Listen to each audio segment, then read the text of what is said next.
Good evening, free enterprise fans, and welcome to another Adamant Cup round race. We have ourselves the tiebreaker between Saradin and Xenocat from this wonderful Crystal Ring group.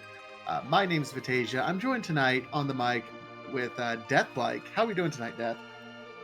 I'm good. I see a bard. Probably want to eat it, but then again, if I get an early spoon, I'll feed the bard. That's all I care. Yeah, this is probably not the start you necessarily want to look for with an Eddie start. Eddie, of course, starts about 5 levels behind most of everyone else, and then his equipment choices, not great. Not great at all. What do we think about these objectives, though? Forging the sword, complete Cave Magnus, trading away the rat tail, the pan, giant, basement, throne, and launch the Falcon. We have kind of a diverse set of objective flags here, don't we? I think the buried basement. It's part of the. I would consider a Fey March level check. The difference is being that you're kind of gated differently. You need the Baron key, whereas Fey March requires at least a hook or magma key to get there. So, but this is just a lot on a lot of key items on the table. There's there's an endless number, and I think the other thing is the while there's a hook required, do we need the to get the Falcon? We need the hook, but if there's a magma key, you can. It's nice for the runners' sake that they don't have to go. They're not required to do the hook route until later. This is that it makes for flexible decisions, but then again, if we want trash fire seeds, we can our watchers can wish the hook route on them. Yeah, I think the thing to look out for in this seed in particular, because we do have a lot of key items that are required objectives. Now, what ends up happening if we go to the Underworld and get a very early Darkness Crystal? That could mean a lot of those key items that we don't normally have to go to the moon for might be locked behind those moon bosses. So it'll be really interesting to see how that part of the run plays out. We will eventually need the Darkness Crystal to complete the Giant of Babil, of course. But with the other six objectives, depending on when we get, like you said, if we have an early magma key, then that hook could be anywhere. And not to mention rat tails, pans, we have the harp, of course, and then not to mention the forge. There's a lot of kind of dead-end routes and everything going on in this seed that I'd be surprised if we didn't see an early moon check possible here. And with that, both runners are off. We do have that Eddie start for our partner, Tella. Oh boy, this is not a fun start. And the magma key out the gate. Lots of fun, and with a vanilla bagging, because gotta have a scoop of that. I think it's deceptive when you technically only need the Darkness Crystal for the Giant. That there, at least from statistics, would suggest that you're still gonna have to do some sort of moon dive, whether it's Cave Value or the LST, Lunar Subterrane, to there's going to be at least a key item. There's always going to be that worst case scenario where the moon has all the objectives, and that is always possible. This just you can't.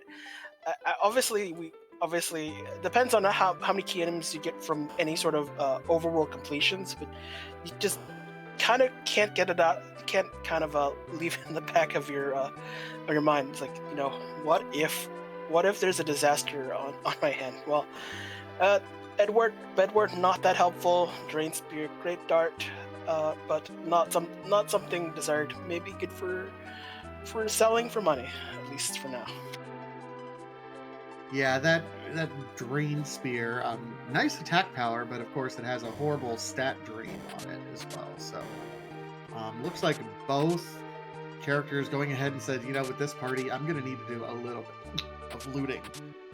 Nothing, unfortunately, that this Edward can particularly equip right now, unfortunately.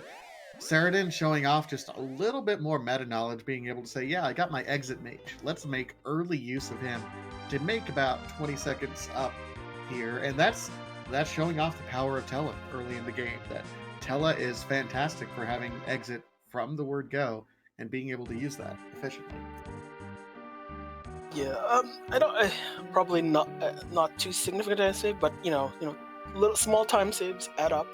So yeah, well, I'm sure it might not end up being the difference, but you never know. Usually, a bigger decision like taking an optional alt gauntlet that you didn't actually have to do, those are more likely to be the kind of the life or death of a runner. Just that's things like, I mean, these are minor optimizations that could be made, not a huge difference. Saradin's taking the kind of the basement treasury, interesting, looking for something, and a pickup, nice soma drop pickup, good for Tella because you want, if we're doing any sort of grind, giant is required, so maybe, we have a Tella start, so maybe D machine grind that is on the table. It is, and if we have that scenario that we talked about with an early Dark Crystal, I wouldn't necessarily be surprised. However, we still have a long way to go before that. And Xenocat's actually doing something really interesting. He's doing a back of the Watery Pass check. This is an interesting location in that there's some pretty decent items, but the treasures are dense the deeper you end up going in there. So you really have to make a decision, how far you're going to go. Tella makes it kind of less of a decision, and it allows you to really dive in there deep and get a lot of the treasures without too much effort there, because you can just exit right out. So interesting early call by Xenocat. We haven't seen the Watery Pass, or I shouldn't say that. It has been less popular in this tournament up to this point in time, but some runners are still loving it and doing quite a bit of it. I think that, and the Waterway Pass is it's actually better for loot. Yeah, we have T-Waldish on, but the kind of the loot base is stronger, and you see a Murazami just get picked up, and just so if we have a ninja edge, he will be practically online. Essentially you have a bit better base of loot. You have a small chance of getting tier 6 loot, and these include like power shirts, Murazame, Stardust Rod, things that would speed up anything on the overworld. So essentially time saved by better loot, and that's why you do it. There is more value in T Pro, which is going to be in the brackets, but for now, they're still pretty good looting spots. So I'm not, even though T-Wildish helps, but they're still weighted in favor of the spot. So if it was full T-Wild, then any loot is good loot here. So I guess the wildish nature having some level of control is why you do it, it doesn't quite have the density. The water pass, you kind of loop in, and having Tella makes the decision a lot more viable. Meanwhile, we do see Saradin, who's gone into the Underworld at this point in time, doing some item shop checks, already finding the hourglasses available there in the Tamra shop. Now going to the free check here in the Fey March. We will get some important information here. It's also, again, another popular looting location right now. Again, with that T-Wildish flag on, anything that has a trap chest in it, like in this particular area, could be of significant value and has some pretty nice loot. Meanwhile, Xenocat, trying to flesh out his party a little bit more, finds the bad blue robe. That is the alt gauntlet that is available up on Mount Hobbs. Don't know. Young would be nice to get us at least a little bit of punching power, but I don't know if it's worth the time investment right at the moment. I think I can understand the reset on that. Alt Gauntlet consumes time, and it probably has in Vanilla Yang at that spot. It's kind of funny, but I think the value it's probably the value equation. Like Yang doesn't actually help this team as much as you think. Yeah, he needs the levels, but the issue is weapons don't really fix Yang. He needs levels, and you have Tella who can contribute, but not significant on the offensive front. Edward doesn't even have a dancing dagger to do some contribution. So it's kind of like adding kind of like a DK, early DKC. Yeah, he's there. He's a body, but it doesn't quite help unless kind of has like the black sword on. And there's speaking of ADKC, yeah, the queen. Let's not think of that though. I think think it was the king spot was free, and king spot was Odin, so that's not free at all. That's the opposite of free at that location. Well, it could be free. You have an Edward. I mean, if you know the tech, it could be. And interestingly enough, depending on how quickly you can get your Edward to hide, that Cecil could be free as well if you end up speeding up your Edward to the point where he can just hide and immediately dodge 3 waves there, and that ends up being almost a free fight. So, not something we necessarily want to test out right at the moment with their current levels, but it's something to come back to at some point. And more than that, I think incentive to maybe keep your Eddie around a little bit longer than you might otherwise. Yeah, just even peeking the Fey March, you'll probably be ready for that. Like, I think there will be a push to keep Eddie around longer for sure. Xenocat doesn't know that, which gives Saradin a kind of a knowledge advantage. Given that Xenocat had decided against Yang, Edward will still probably be in the party a bit longer than intended anyways. It's just kind of the nature. Crystal Ring being very useful. Don't remember where that was looted. I think Saradin found one in Fey March, at least in the cave part, and looks to go to Mount Hobbs for the character, at least to see what it is. Where Xenocat is facing dolls and Stardust Rod, or the item, either way, good enough to take care of. Yeah, that was just a casual Stardust Rod pickup in the middle of Antlion Cave. That is actually going to be pretty significant for this early game, because we don't have a whole lot of anything. There's a Sand Ruby. We did see Xenocat go and check that earlier. It's a twin. I don't know if it's a viable twin that we necessarily want to go to or not, but that Stardust Rod is going to power Xenocat, I think, for quite a bit.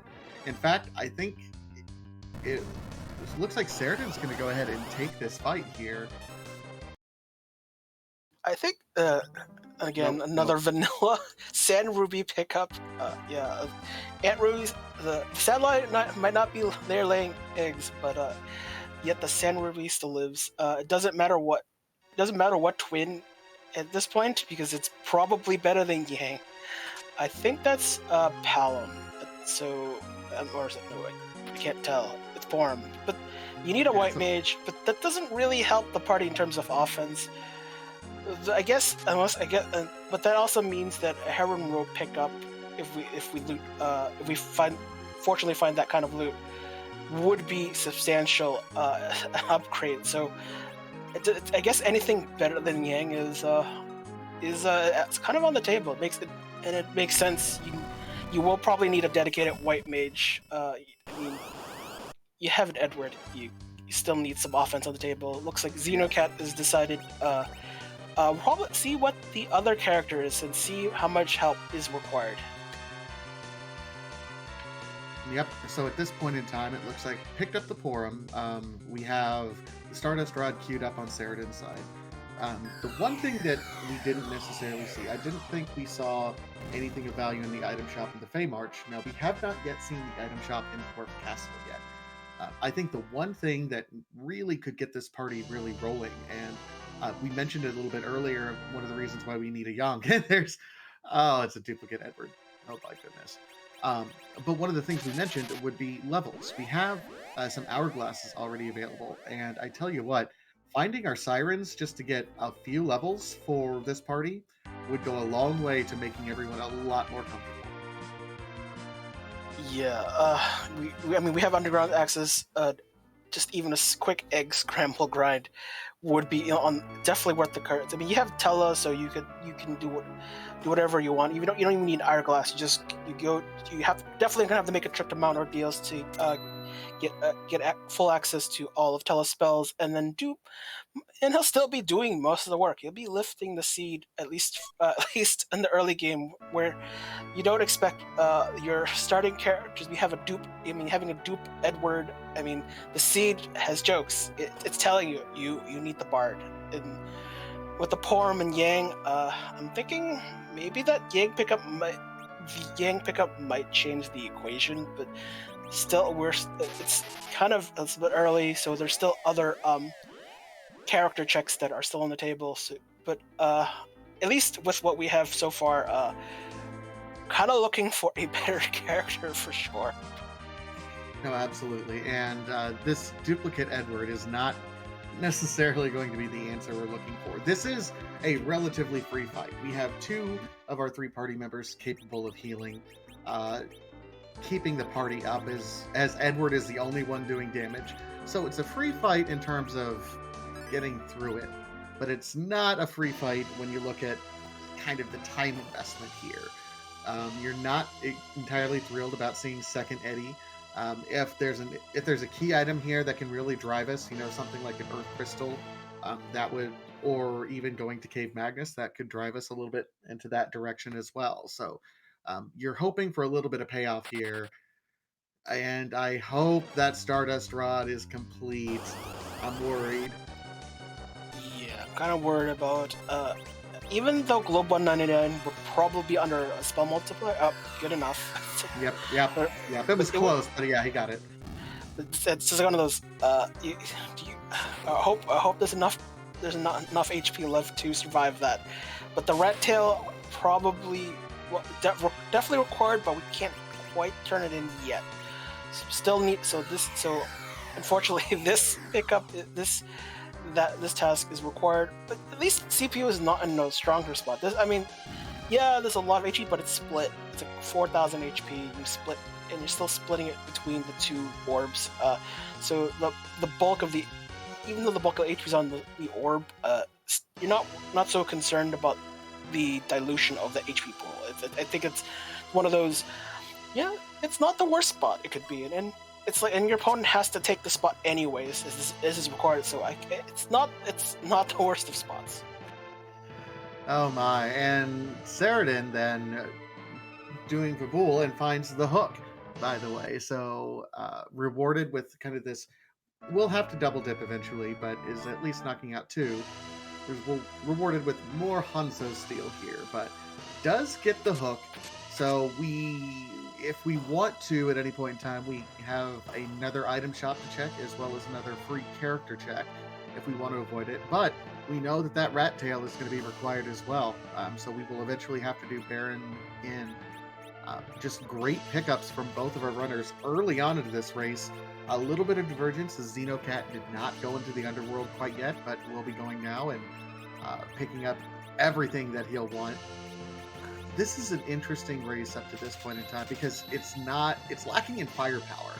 I honestly, my prediction is going to be the first one to their grind, or to do any sort of grind, is going to be the winner in this one, just kind of out the gate, because we are so nerfed with everything else that we have. I think the grind is kind of gated by, do you want to grind with these characters? And right now the answer is no. I almost think that just checking who's at the Eblan Cave spot of the character check, I think is probably gonna make a difference. Although, I mean, there are a couple characters you probably might not want to see, like say Iridia. You want, ideally, the character both runners are looking for at this point is an edge, at least based on the current treasure item inventory that they have. It's favoring an edge at least. So anything less than an edge. I mean, you definitely want Cecil. But I'm thinking the character you want you're hoping for is an edge, but then again he could be locked somewhere else, as we know who the dupe is, so it could be like behind Giant for all we know. And the Mag Sister at this point, not too bad, but kind of a little scary, as the magic power is still not too shabby and can at least for some of the characters, they might take a nap. So yeah, when we see Edward taking a nap. Yeah, it's not fantastic. I think the worst part about this particular spot is that, again, we're missing on some of that offensive potency. We're leaning very, very heavily on the Stardust spot right now. Yeah, the Stardust Rock will still carry the seed for at least early on. Might be enough. I'm not sure. There might be something more interesting on the back attack spot of the climb on Mount Ordeals. So we'll have to see how if it's worth it. If it's not gonna hold them back. Wait, it seems like ha man. Yeah, he's laughing at you because yeah. This is the second time in the past week that I've done commentary on a seed that our wonderful restreamer S-Grunt has rolled. And S-Grunt, you never fail to deliver the garbage. I'm really concerned that you and Morpheus are going to duke it out for the garbage emote, because my goodness. I mean, as long as you don't eat the garbage, you're okay. You can play in the garbage, and that, I guess, is okay. But I don't know. There's no public trash dump that we have access to, so I don't. It's something. I think it would have at least might have been worth a reset to maybe take away Tella, or maybe try to hide Edward in order to avoid the unnecessary death. But yeah, this is I don't the roll might not get the star wheel off. No, Tella. No, gets it off. That's clutch right there. This is a high magic spot as well, so Golbez is not going to last very long against his own magic, because of how high this particular magic spot is. Doesn't even need that. This spot doesn't even need that much magic, and it has still at least for the spot for the randomizer, for the purpose of the randomizer, it's way above average. So yeah, so still didn't touch, but you still had to get off the Star Veil. So yeah, that's good enough. Hopefully there's something more rude in the crystal in the chamber, because I mean, if it's Blarg, things will be said. I certainly hope it's not Blarg. It could be, which would be fantastic. But our key item is, drumroll. Oh my! Oh, there's that cursed early darkness. Well, I think this is Ruby, right? Oh no, it's Elements. Oh well, that's fine. This is uniquely a little nuisancey. I mean, yeah, that Stardust should be enough to take care of it. This is split between effectively two monsters, so the HP pool can't be. It's small enough for Stardust to take care of. So yeah, well, at least there's another character check on the moon. But I mean, we have kind of access to everything at this point, and that is very spicy. So, I mean, with the Darkness Crystal, you have the Darkness Crystal, and we have the hook that we know about. Honestly, here's what I would do. Honest. Go find some ethers. Go get your Yang, because you're still going to want something a little bit punchy. And then go check the other two character spots on the moon, and then in the Eblan cave. And then at this point, D-Money, man. This is setting up very nicely. Just, hey, let's go do a D-Machine grind. We still haven't found Sirens. Yeah, Xenocat, meanwhile, did it. He did the Edward Hyde strat. when you have two Edwards, you only need one of them to hide. That's the dream, right? Have two bars, hide once, right? No? Well, it's. I mean, the Edward's gonna get the XP, but it's a zonk, complete zonk, unfortunately not required. Although Porum gets a nice, something nice to wear. I mean, we're looking for a little bit of equipment anyway, right? So, I mean, it's a nice shirt for him to wear. More importantly, I think for Xenocat though, is the concept that you have this already done, so you don't have to come back to it. And meanwhile,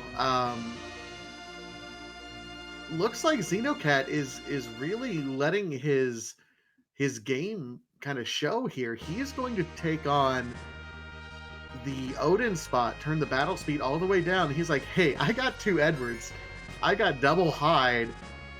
This should be fine. Yeah, I mean, the second Edward, it told you exactly what you needed to do. Bring both of them. The problem, and one of them is going to be the the anchor, and that's fine. But you need one. You just need one to live, and that's really all that matters. You need to wait for effectively two Odin hits, and then try to shock when the sword is lifted. And that's kind of how the trick goes. And not quite sure trying to keep the Porum alive is gonna do, but I guess as good as any. Probably trying to get at least the second Edward to survive. So you have trying to get the slows off. Okay, that makes sense. Probably didn't find a silk web, so getting the slows off will make the trick easier, as letting Odin have his way at full speed can make it a little making it trickier. I didn't see what the character. It's a Cecil. It's a Cecil. So Saradin running a very different kind of race. Xenocat is focusing on what can be done and doing kind of the technically difficult fights, but is able to get through it with some concentration. Saradin, meanwhile, is diving deeper into the seed, going to check these shops, checking the Cecils, and making the decisions from there. So, yeah. Oh, and there's our sirens, by the way, in case you weren't already worried about that. Got some exits, got some silk webs as well. This is kind of a loaded shop. All I care about is how am I gonna get my grind, and Xenocat needs to just use the J Adam. Should be able to survive the hits from via blink. Just needs Odin to swing up. There's the kind of the change in position, and he gets it. Item. Is it correct? Yes. Thunderstruck Odin. Wow, Xenocat putting on a clinic on the technicals of getting through these two very difficult fights. Not rewarded with anything though. This is the zonk you're not looking for. But if we get a spoon soon, then maybe that Edward deserves it. That's all I gotta say. That's not what you're looking for, but it's certainly very cool tech. And there's some equally interesting tech if you try that with Kane. Jump is just as tricky. Edward hiding hiding in battle is a skill, apparently. No, absolutely. In fact, I've learned a lesson a long time ago that Edward is one of the few characters that can one man zero miss if he so desires. It takes a long time, but he can do it. Yeah, that kind of thing does require a lot of money. You need all the star veils you can, and maybe some spare offensive or at least items to kind of trigger the effect. You want each, but yeah, Edward can pretty much solve it, but still needs kind of some money to make that happen. It is its own spectacle for sure. Alright, so Xenocat comes through and is on the other side of these fights. He's got a very high level Edward at 24. The rest of his party is not doing so hot, but he is through two otherwise kind of annoying fights that Saradin has up to this point avoided. Saradin, in the meanwhile, has decided instead to focus on deeper checks, has already done Mount Ordeals, got the Darkness Crystal, found Cecil up on the moon, also ended up finding Sirens and Silk Webs and exits in the moon shop as well. So Saradin, while having done fewer checks, has definitely done kind of deeper checks into the overall seed. So this is going to be a fantastic race as we continue moving on. Yeah, I think this check is for the key item, not so much the Edward. So, and this is certain. We know that the key item is required. This is the rat tail, so this is required, and Saradin will probably turn it in as soon as he's done with defeating the CPU. Looks like the Xenocat is doing Mylon and friends at the I think Babil, so it shouldn't be too long. This is, I mean, you know, Stardust Rod fixes a lot of things. It's probably the panacea for early game in many seats. I love having a Stardust Rod early for sure. Absolutely. So Saradin now receives the rat tail as Xenocat is finishing up the Mylan and Friends fight and will be rewarded with the hook directly. I gotta think that Saradin, I believe, is a big believer in the check your objectives philosophy. And hey, we have the hook in the rat tail. Let's go turn that in right now. Yeah, that's certainly a solid choice. Might want to do that on top with the maybe the character check that might occur at the same time. We'll see. Xenocat is going to do the turn in with the Sheila 1 turn in like Saradin did earlier. So, and we'll find out. I forget what set this spot. Oh, it's Hanzo Steel. So again, fueling the hey, where's my edge? Meanwhile, the rat tail turn-in is going to the tower key. That's not one of our objectives, but it could at least push our runners down into thinking about doing that tower. Now, there's thinking about doing it and then actually doing it, which are two very different things. I don't know if anyone has the levels to be able to do the tower checks right at the moment, or the equipment, to be perfectly honest. I think the tower, in some ways, isn't too scary. I mean, there are some punchy bosses, but I think with the team that they both have, probably not reasonably tanky. I mean, there is quite a bit HP at the top of the tower, but if you just don't do the top of the tower, just do the super cannon. I mean, there's only 600 HP on that spot. That's like nothing. You can just use Tele Stardust Rod, and you're pretty much done with that spot. Doing the top, you would have to kind of skip it outright. I mean, you could, and it's not probably in terms of efficiency, probably not the smartest idea. But hey, maybe you just want to just do part of the tower. Maybe you can shave off some time if the top of tower does not pan out. So it's one of those, you can do it if you hope to like kind of fade that spot. Usually not something you want to fade, but if you feel if you don't feel it, you don't want. I mean, with the levels, you can just skim the top off it. Just do the super cannon, and then go on your merry way, and hope that that is the actual spot that you actually want to pick up the key item from. I mean, that would certainly be a gutsy play, and I will never say that anything is a wrong play in a randomizer, because it very well could be the right play, because it's a randomizer. I would have a hard time, for me, making that kind of justification, in large part because all of the objectives that we have to do are very key item heavy. We still don't have a Legend Sword or an Adamant. We still don't have the Harp. We're still looking for the Pan. We're still looking for the Baron Key. So with all the key items that we still have, and already making a commitment to go into the tower, I personally would have kind of a very difficult time justifying just going in, getting the one key item drop that we had, and then backing out and not doing the full tower if it's available. Um, but like I said, that could be the right play if you're feeling behind and you feel like you have to keep making those plays. I think that's a viable option. I also don't think that either of these runners really feel like they're that far behind at this point. Yeah, technically this is a wide open seed, so you can pretty much do anything. Hey, it's the other twin. This is team.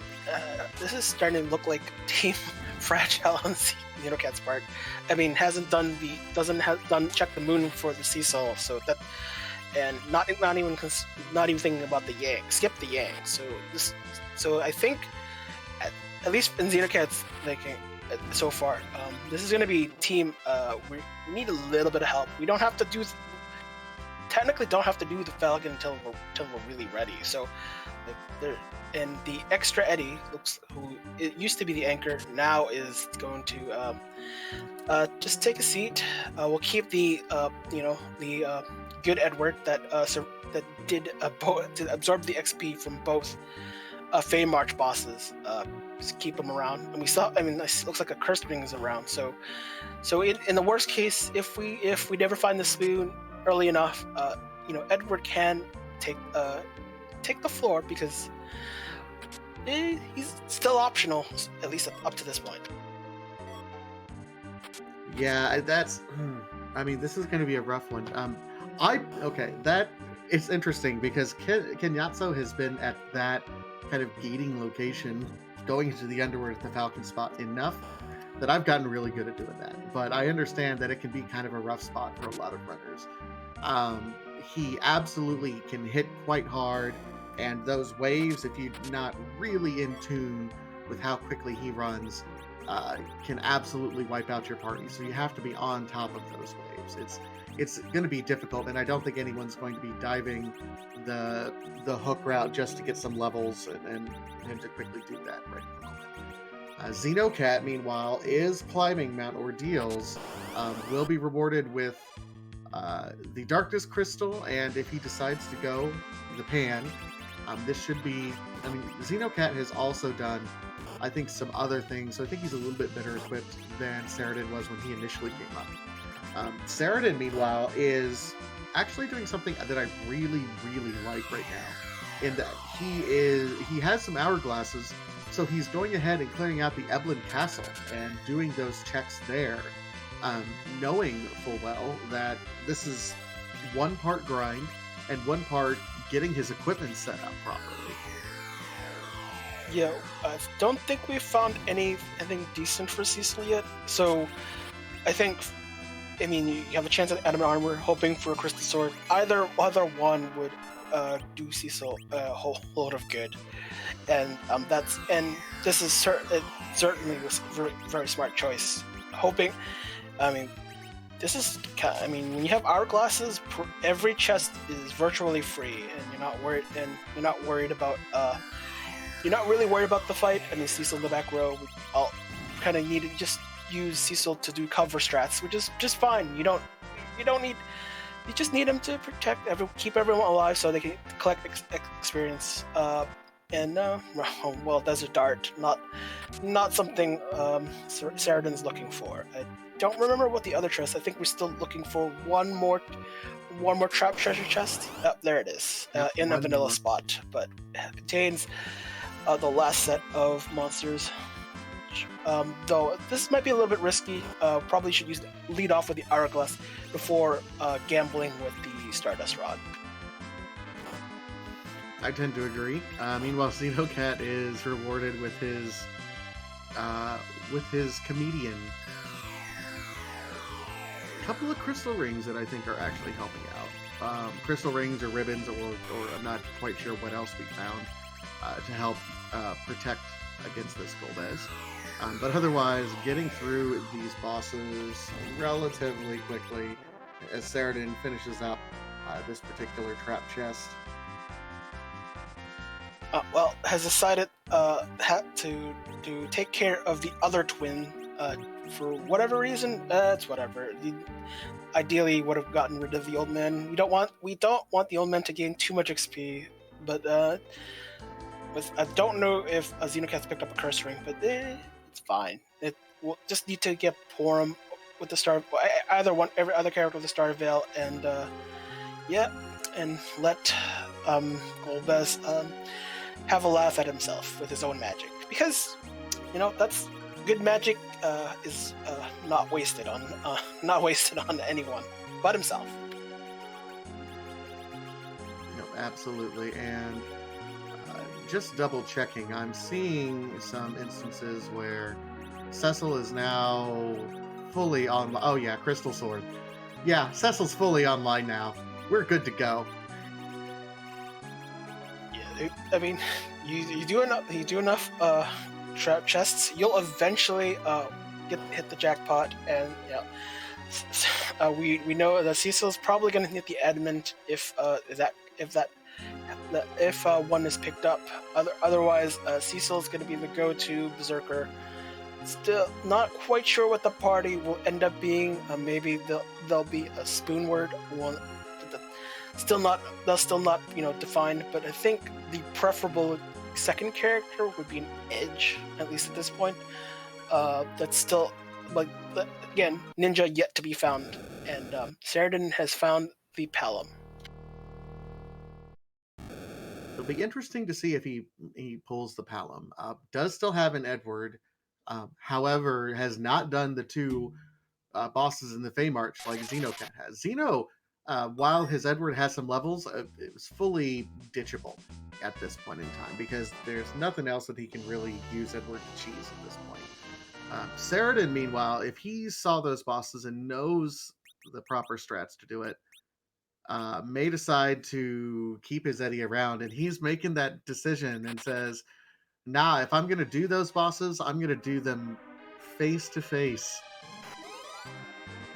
There is a case because it could be made to yeet the Telot instead, keep the Bard a little longer, and only if just for Spoonward, because you Curse String and Palom, you can fix some of the issues with Bluff that allows Palom to boost Wisdom by 16 points, which is really just adding 4 spell multipliers every single time, and unfortunately, the only issue is that it's capped at whatever the stats can be, which is 99. So, but you bluff enough times, you at least bluff once, and you fixed what the Cursed Ring does. But that's fine. I mean, we haven't found a spoon, so it makes sense to yeet the Bard.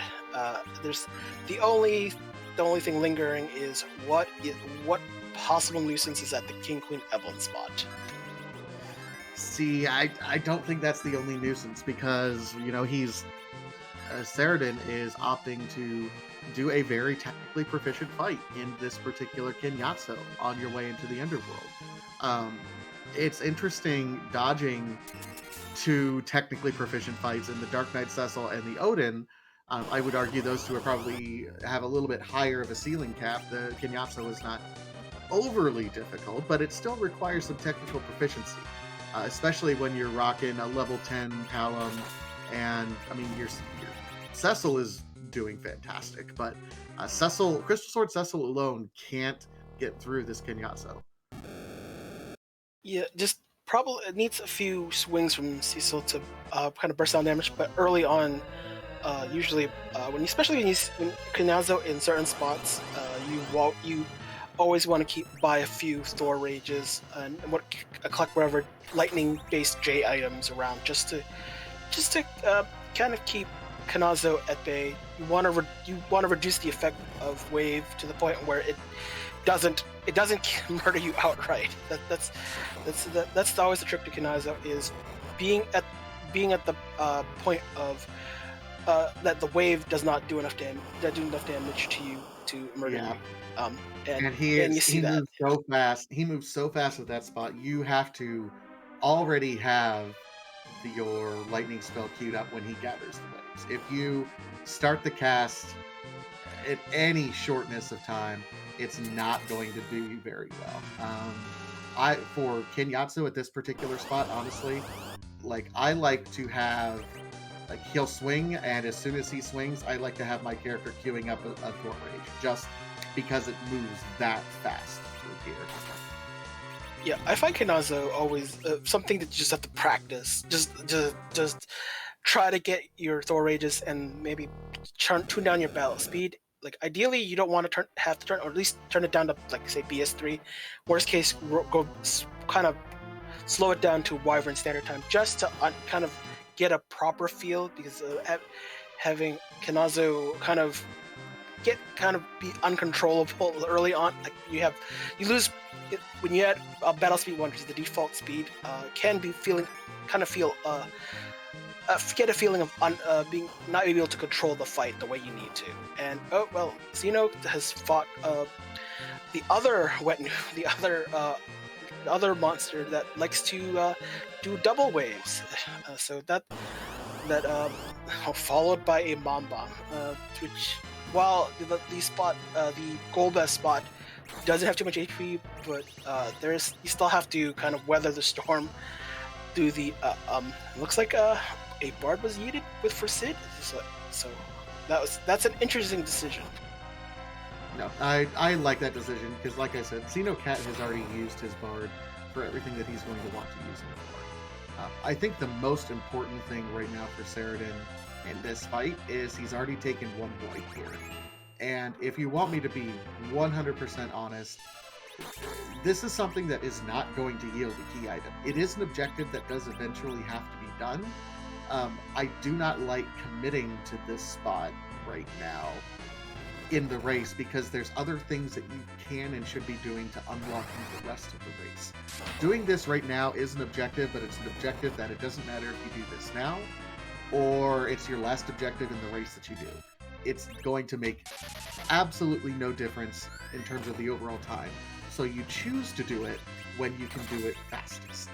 And I think right now, unless you're supremely confident in how you do your Kinyatsu, this is going to end up costing Saradin a lot of time. He's already gotten one wipe, and I'm really worried. I like his party comp actually a lot better than Xenocat's right now, but I'm worried that this decision might end up costing him the race later on.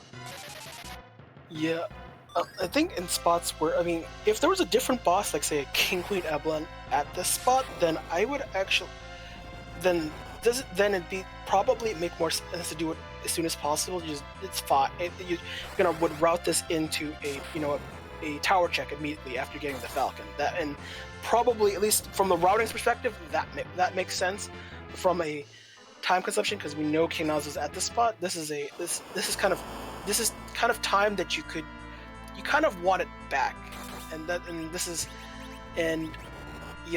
think I understand this decision. I think you usually I would usually call the hook route just kind of like a speed bump. You generally need to achieve a certain power level to kind of trivialize the fight. And since we didn't even have to do this right now, I think I agree with you in that we could have done this later. Like you could wait till like Quake Kid becomes Nuke Kid, and then Kinazo is just one nuke away from being a nuclear turtle. I mean, it looks like didn't see what Xenocat picked up as the key item. I think it was the pass. So not necessarily the key item that Xenocat was looking for, but certainly worth the time doing. And I mean, I guess there's also the picking up the Sid and eating the Edward.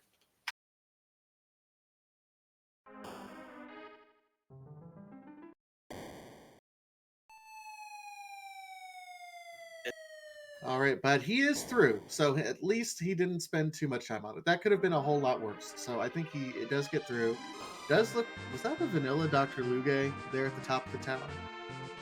I mean, this seed is providing more scoops of vanilla than a lot of seeds that get rolled. So, yeah, who doesn't like another scoop of vanilla? And Dr. Luge, the fight itself usually boils down to can you survive? Can you kind of DPS down Banal, or take a punch from Banal, or survive the laser. And that's like, and those are like the most threatening things. It's practically free, but no, not in some spots. Doesn't it's the Dr. Ligue fight can typically be more slow and more of a slogfest than it is a trivial fight. It's mostly trivial, but there's occasionally a few speed bumps that Dr. Ligue throws at you. Meanwhile, Saradin, once through that fight, says, "Hey, by the way, I have sirens, I have coffins. Let's scramble us up some eggs before we do anything too much further in here." So, wanting to get some more levels, looks like get Quake on his Quake Kid, make sure he's set up there at bare minimum. But yeah, gonna scramble at least one or two more eggs, I would think. I think he wants to get set up well, knowing that this is going to be his party. It looks like he's full committing at this point. And honestly, we haven't seen anything on Xenocat side. Maybe picking up a Sid instead of your Tella, maybe. But otherwise, it looks like he's committing right now to this party. I'm still thinking Xenocat's like waiting for a character. I think the Sid is just a placeholder. I mean, or maybe the anchor. I mean, we haven't. I don't think on Xenocat's side has found a curse ring, so picking up the Sid to be like kind of the emergency anchor is. I think it makes sense. I think not having found a curse ring kind of made that decision for Xenocat. So so it's looking for a curse ring in shops takes time. So it's it's more time on your routing, more time on just shopping, and you sometimes runners just look for shops only when they're like doing other things that are necessary in the same seed for like objective or something like a character check. Like you doing Baron Inn? We're gonna check the item shop while we're here. If we have the Baron key, maybe we'll take a look at the weapon armor shop. See if we come back for something or need to buy something right then and there. So I think unless Xeno decides to do any more looting and maybe find a curse ring, that Sid probably might be the final change, barring a cursed ring drop from reward from a boss fight. All right. In the meantime, Xenocat is through the first half of the fight. Virus Palom doing quite a bit of work. Does not have quite the heavy hitter that Saradin has in the Crystal Sword Cecil, but has certainly made proficient use and has worked through his bosses very, very quickly all the same. So it'll be interesting to see. I think Saradin's going to have a little bit easier of a time up here, particularly since he's done not only gone through the launch of the Falcon already, but also done a little bit of a grind. So interesting to see how quickly Saradin kind of can catch up in this straight line race. I see a free boss battle. I think this is the Super Cannon room. This is the worst spot for this. This is like kind of disappointment. It's like, why are you giving the freest room the freest of bosses? This is not what you're looking for. But hey, this is not required, but might as well on the way down. I mean, you want when you're doing the kind of the tower cleaning, doing both spots, you get the bosses are what they are. They're rando be rando. So we'll see what Saradin picks up on his way out. Xenocat completing and getting a womp on the Dr. Luge. For all the key items that we need, we have womped quite a bit in this seed, it feels like. Lots of, decent items, white shirts, samurai arrows, okay, maybe not so much, but we have womped quite a bit. Both bosses in the Fey March, for example. So we are at 50 minutes into this. Saradin does have that second. He has a bit of an advantage with launching the Falcon. But it's looking more and more like we're pointed towards the moon, and man, that feels really bad right now. So how about that D machine grind? I think yeah, the moon is definitely not haunted. If anything, the moon unlocks everything. That is a very spicy seed that has been rolled for us tonight. It's the dream. Moon not haunted at all. And so let's uh let's uh let's figure out how to exercise the moon. Well, and I like how chat's thinking. It's not a haunted moon; it's a vaunted moon, because everything seems to be up there right now. Now, keep in mind, we don't know what's going to be here when we complete the tower key rotation. Like Xenocat is going to be the first one to be able to do. So that key item might point us into another direction. But I think at this point in time, Xenocat has at least done everything that we need to do. He hasn't launched the Falcon, but again, because that's not a key item, that's not necessarily something he has to do now. But if this isn't some sort of lockable key item, something that can let us do something else, I think this is it. I think we gotta go to the moon from this point. Yeah, I think what we're looking really from the moon is pretty much any key item that is kind of ice outside of one that's gating, and here's another required objective.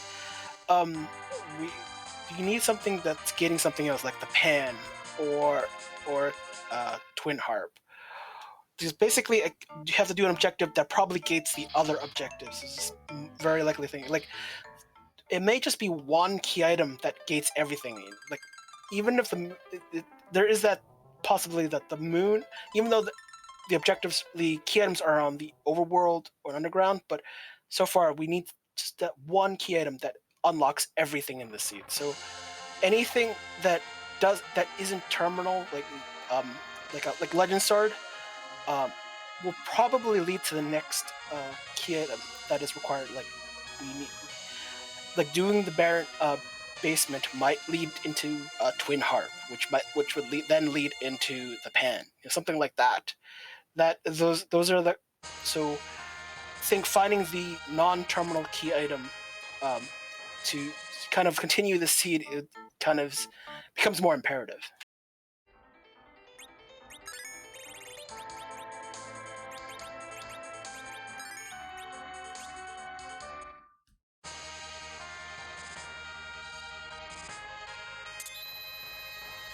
And looks like Xenocat is going to the moon.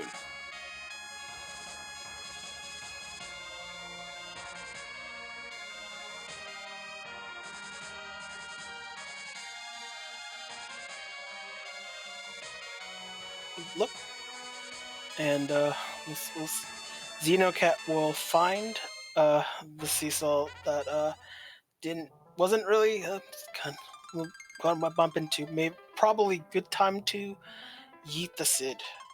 This is probably the character check. No, probably should be. Maybe. Makes sense to yeet Maybe. the Sid. I mean, maybe, unless you want to keep that Sid around for agility anchor reasons. And Xenocat has been a runner for a long time and values a good anchor.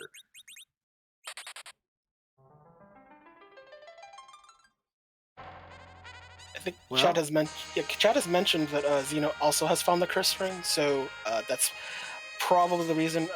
That's probably the reason to yeet the Sid. If you already have the curse ring, tell us your anchor. Then not concerned about the levels.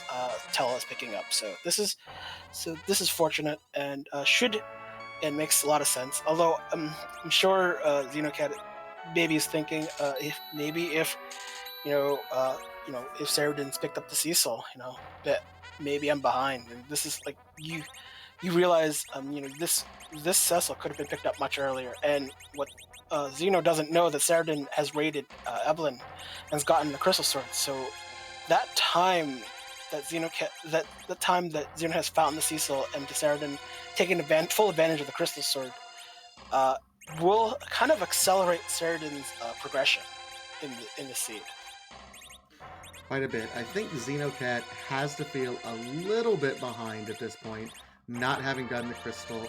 But they're a fantastic runner. Like, I have full confidence that Xenocat had, like, none of the checks that they've made have been empty checks. Like, they are all something that is going to play into the back of Saradin's mind. And unless Saradin, has just the on money plays the entire time, I think Saradin's still going to have to make the same checks that Xenocat has made up to this point in time.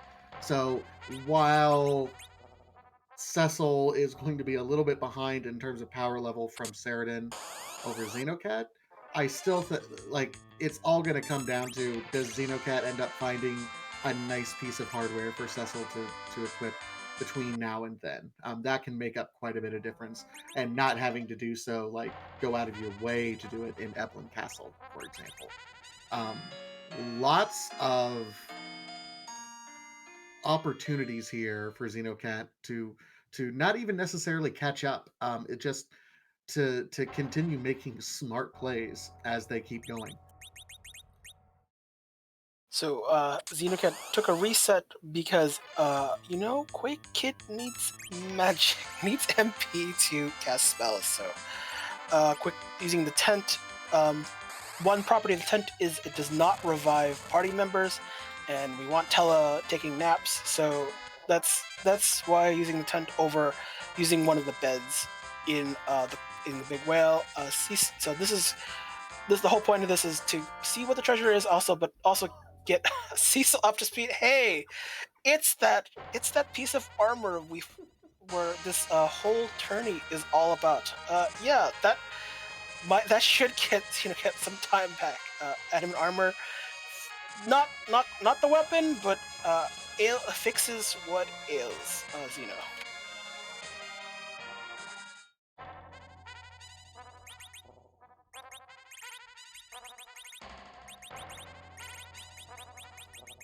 Yeah, swapping out the white shirt because hey, you don't need the. I'll take it. I'll take that. I mean, that if there's any one item that can play catch up, an adamant armor is definitely one of those. Now, you still want a better weapon than the dwarf axe. Just because the dwarf axe, in addition to being just kind of not a great weapon, also is -5 agility. So not fantastic in that regard. Saradin, meanwhile, picks up his pass from the dwarf castle, and we see ourselves a free fight up here on the moon. We haven't seen a ton of free fights yet this race, have we? I mean, outside of the super cannon room, not too many. So that bodes well for some of the fights. There will still be we are still on lookout for Blarg. And I think maybe Plague. No, it's usually free, kind of free-ish. So there's not too there's still I mean, we still have to see Dark Imps. I don't think we've seen the. Have we seen the Officer Soldier group? I don't think we haven't seen Officer Soldiers. Haven't seen these.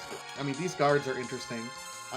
More than that, it's a fantastic opportunity to use that life glitch, as we just saw on Xenocat's side, where they're gonna get quite a huge boost to levels as going through here. Either way, Xenocat's technically guaranteed an Excal for Cecil at some point. Hey, spoon for Spoonward, but I don't think. I'm not sure we're bringing Eddie back, but we have the Adam armor just in case if we want to swap out Cecil. I don't think that's the case, but that might change. It's hard to tell. Spoonward is the play here. But looks like going back to the Earth, maybe we're doing that. The thing is that we don't know when we're going to get the other piece of the Forge, which is the Legend Sword in this case. So, not having that, in this instance, keeps Saradin kind of ahead of in terms of the weapon. Like, you don't need adamant armor to necessarily to speed up the seed. It does help, but you still have to have the offense, and you don't know when you're gonna get your guaranteed Excal here. So, and looks like Spoonward, we're eating Quake Kid because I think it's just the emergency. We don't need our magic. Let's go Spoonward plus at least cover Cecil strats are in the at least in play at the moment. Let Edward Well, not tie, and Cecil gets some decent weapon later when we get to it. well, we got the spoon, and keep in mind, Xenocat uh, did that Edward that they picked up is already in the mid 20s, so doesn't have to do any more levels to already kind of be caught up with the rest of the party. That Edward is a little bit, has already been lifting a little bit. So you put a spoon in his hand. Hey, he's gonna be fine. Uh, to the point where, oh, oh, he's putting the adamant. He's letting his Cecil take adamant sickness so he can put the adamant on Edward. That's okay. That's a bold move, Cotton. Let's see how this plays out. There's a point where Quake Kid probably may not will kind of peak, and I think Xenos decided that peak is a little too far away. We can wait. We can kind of wait on getting Cecil a decent weapon. Let Edward do the work for at least for the rest of the seed until we have Forge ready. That seems that makes sense in terms of a lot of the fights where magic is not going to always fix your problems. Especially we haven't found Val yet. That is probably the only thing Quake Kid would be ineffective against, and that would and right now, and considering that we're effectively needing to do a kind of a full LST grind, or not even grind, a search for the key items, which will, and doing all the bosses in the LST is the grind. So it makes sense to you need straight offense, and you don't need the magic. It's fine. We have our healer, and we have our berserkers. We're good. So this is an interesting. Saradin is now doing the bosses that we've already seen Xenocat do. So these are Saradin just resets out. It's like, I don't need a white shirt. Forget that business, and resets out, and is now going to do the Odin. Again, does not quite have the tech setup that we have, but does also have a Crystal Sword Cecil. So how much do you really? You're fine. Saradin, I think in Saradin's case, it makes sense to do famous. You're hoping for a key item lodged into one of them, but we know that both of them are womps. So Saradin is doing what Xenocat already did, and that is kind of that time that Xenocat spent with the double Edwards. Double Edwards, yeah. You don't rarely hear the word double Edwards in many races. So this is kind of like where Xenocat used the Edward advantage. It's actually paying like terms of time gained back for Xenocat. Meanwhile, Xenocat is on this Rubicon fight. Not necessarily a high damage spot for the spells that Ruby's casting. Saradin, meanwhile, is going to take a second shot at this Odin. Cecil already survived one Odin, so it looks like as long as you can get it to where Cecil is swinging freely and you can get some support damage with everyone else, you might be fine there. Xenocat is in a little bit of a rougher spot because Porum isn't quite healing the way that she needs to be healing. Not sure if Porum has learned Cure 3 yet, as that is Xenos triggered the Rubicon Street speech, which is a little bit of time. It's amusing. It's like, but also whatever. Rubicon's gone. The King spot of Feymarch doesn't have high enough spell power, so this is why Odin isn't doing as much damage on Cecil. So it's kind of interesting, but the punches, with seeing the Porum go down like that was a vicious blow. But as long as Cecil lives and a Berserk Cecil is good enough. Tell may take a nap if the Odin goes off. I don't think it might not even come.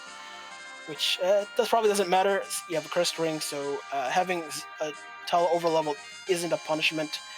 But nope, Tella goes down, but Cecil probably deliver fall blow. There, Odin goes. So we'll find out the result, which is a outright vomit. Yeah, not fantastic news for Saradin at this point in time.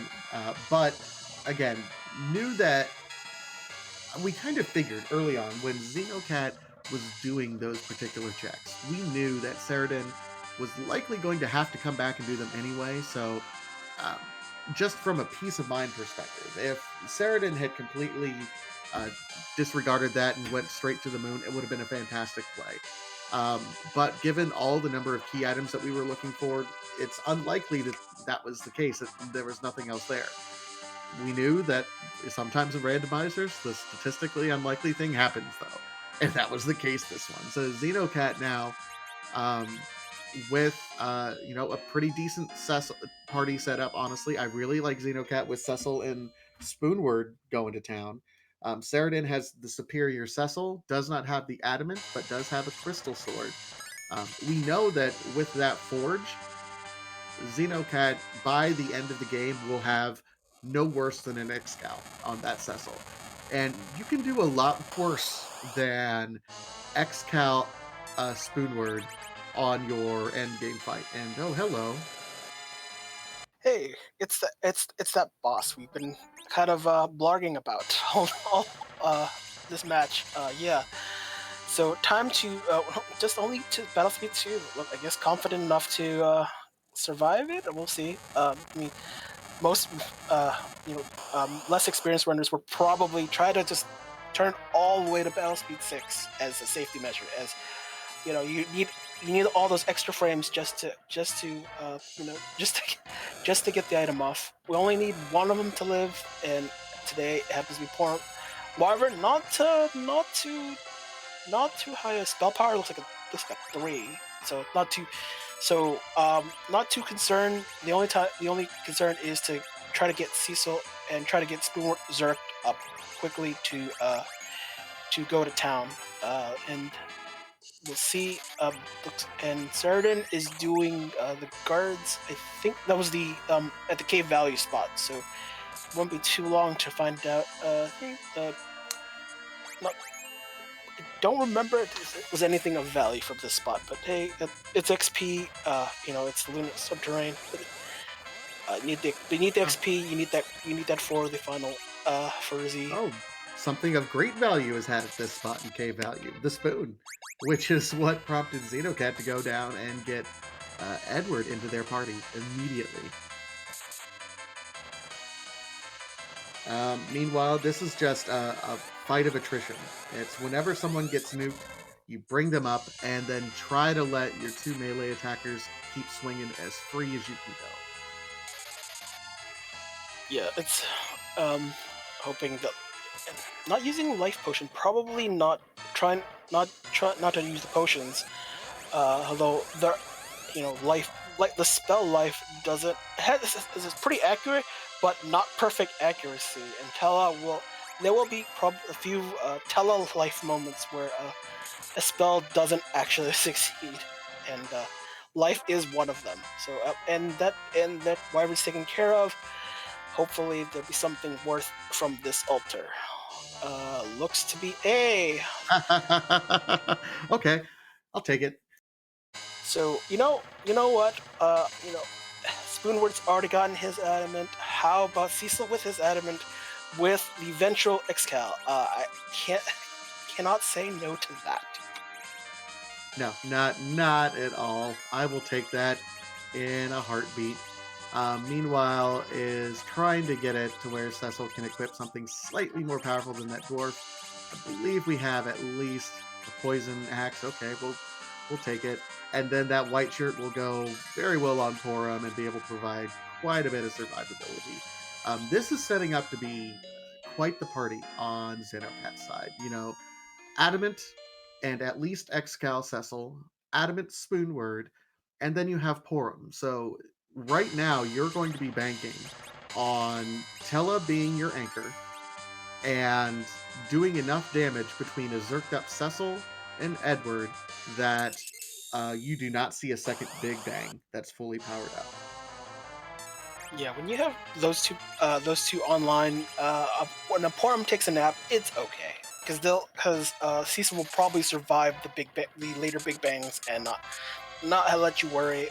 D-Mist, always a nemesis because the mist phases after about 3 punches, really annoying and not does kind of disallows the power of Berserk. So you kind of have to be a little bit patient with D-Mist, and you at least get to heal up as needed. But usually kind of an annoying battle in terms of kind of holding you from holding A to win or using Berserk.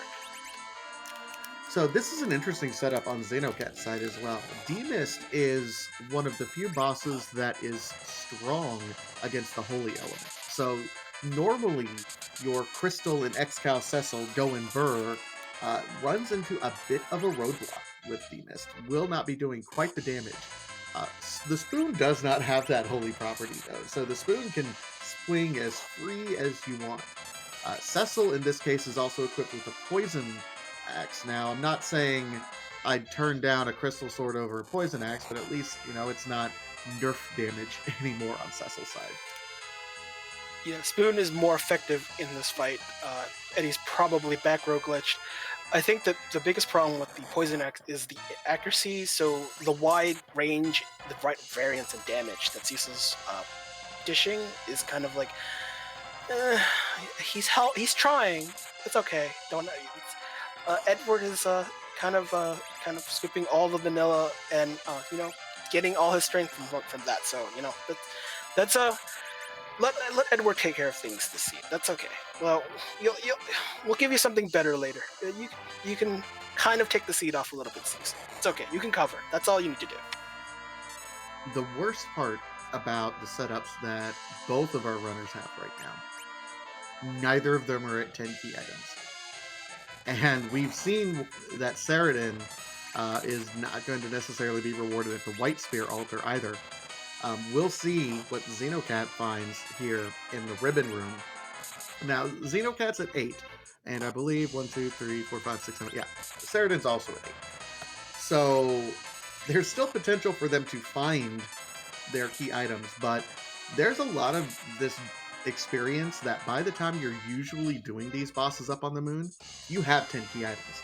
And if you needed to grind beforehand, you can be done with it after these bosses. I'm not convinced that that will be the case if we're through the moon bosses and we still don't have our 10 key items. Yeah, usually at this spot you want to have your key items in order. Sometimes, some summoners would do is try to route it kind of top down. What to do the Ribbon Room last. So you have your 10 key items through try to get 10 key items through all the other spots before doing the Ribbon Room, until mathematically you're not able to have the 10 key items, and you just have to do the spot anyway. So sometimes, it is kind of one of those. You kind of could be creative and routing, like do the Crystal Altar, like then do the White Spear Altar, then do the Ogo spot, and then come back to do the Ribbon Run. And that we don't know. I mean, of course, we don't know what's at the Crystal Altar or the Ogo spot, so it's hard to determine if that would have helped the runners. But we'll have to see from assume there's going to be a full clear, because we haven't found any key item that gates one of the objectives, or at least even the Luca key is what we need, and we have both required key items. Yeah, the Ribbon Room's loaded with the objectives we need. Okay, and now that's 10 key items for Xenocat. So they are set up for the other two bosses that are left up here on the moon. Now the question is, and I don't think this is much of a question, do you abandon those two spots, or do you YOLO back to the Earth immediately to start checking those two key item spots? Because, as you said, both the Harp and the Pan, those are two required items, and that unlocks a total of 3 key item spots for our runners to check. I'm in the boat of trying to full clear the LST for the XP, because then the other spots we don't care about the XP. You just do it and go. I think if we're gonna gamble, pick up one key item, say one piece of the forge or the Baron key, as those are still on the table. So if we get one or the other, then we're good to go from leaving, at least gambling. Right now, I think we just need one more and then gamble from that. Like fade the crystal salt. Free Sort of. Waterhead. And this is free, so yes, worth it. Completely worth at least the XP here. No, absolutely. It's worth the XP, and this is going to be a fantastic group of XP. Now that we have 10 key items, Xenocat has got to be happy to see this right at the moment. And Anna is so proud of her Edward for not only still being in the final party, but doing work here, doing quite a bit of damage here to this water hag as well. But yeah, at this point in time, I think, and chat makes a good point. You have the pass. You never plan on coming back to the moon. Like, you get your levels and you just get out of here. And hey, we have a defense sword, so at least Cecil can do something. Yeah, the poison axe, not the best of weapons. So the swap to that is an improvement. You also get the shield, but Cecil already has an adamant armor. Doesn't even need the shield. Can just pretend to swing away. Just don't worry about it. I think we're gonna get Tele to warp. So we go into the altar, to the crystal altar. Yeah, that looks to be the play. Best. I mean, you have the pass. Yeah, that usually a pass can be in some ways detrimental, because sometimes you thinking of not doing a full LSC run, and the pass usually gives you the kind of confidence to complete things. Having or not having key item can drive the decisions or deter what you want to do later on in the seed. So this is having the pass gives you the confidence to just clean out the moon, not worry about the repercussions of it, because you don't have to come back here. Now, just a reminder to everyone who's in chat, while it looks like both of our runners are clearing out the moon and kind of following in each other's footsteps, and Saradin appears to be about 10 minutes behind Xenocat right now in terms of the straight line boss check. Maybe not even 10 minutes, like maybe 6 or 7. I'm guesstimating here. Keep in mind, remember, Saradin has already done the launch the Falcon, has already gone through the underground, checked the character spot, and cleared out that boss and done all those cutscenes. So we have to take that into account when looking at how close this race is right now. And I gotta say, it feels really neck and neck right at the moment, while we're watching both of these runners go through. Yeah, it's closer than you think. I think the benefit of what Xenocat will likely do to turn the routing, like you do the giant, and then kind of immediately do the hook seed immediately. Assuming you put the hovercraft outside of Castle Eblan, then go to do the giant, then route your way conveniently into the hook seed. So I think it makes for Xenocat it actually will save some time. So we don't that early wipe from Saradin might come to time kind of added in. Oh my third adamant. How about do you check that? You have 2 adamants and you are in a race? This is an elimination race, 1-on-1, to get you into the bracket stage of the Adamant Cup. Single elimination. Your opponent is also 4-1, and you already have 2 adamants. I'm honestly thinking I don't take that. That's a waste of time. I mean, I'd like my white mage to survive, but you don't really care. You have Cecil will survive all things thrown at him. So it's kind of excess. You don't need that excess unless you're gonna kind of pawn it off to buy something, which there really is nothing to buy at this point. Just do we're gonna do giant, route that into hook, and then do the rest of the seed. Because that routes perfectly into pen. So I think we picked up the pen. So gonna finish up what the pan checks. Yeah, this I think for Xenocat, there's gonna be a lot of favorable routing that goes on, and where Saradin I didn't might come kind of back to bite Saradin a little bit in terms of the routing. So we'll see how this pans out. Right now, the only thing that Xenocat is worried is what is at the elements and CPU spot. There aren't too many free fights left. We haven't seen the free fight as in form of Dark Imps. There's still a looming Val somewhere. Those can they can still slow runners down when they least expect it. Typo guards are still out there as well, so there's still some freebies that are available. Let's not discount anything. Oh, there's that Val. Oh, this is a horrible spot for Val. Well, we're gonna have two Zerkers and let them go to town. And if you're worried, Porm will still bring them back. That's fine. We should be good. It's still pretty fast spot. So, but yeah, with two Adamants, weak, not too concerned. So yeah, let them cut through Val. Well, I was even tempted, and both of these Zerkers are probably set up fine, but I was also considering, maybe keeping Cecil unzerked and just swinging free in case you need him to cover, because Val is going to be throwing some weeks out there, and then she will be swinging as well. So maybe you keep your Cecil not zerked, but I can understand the reasoning for wanting to do so, just to try to chew through this massive amount of HP here.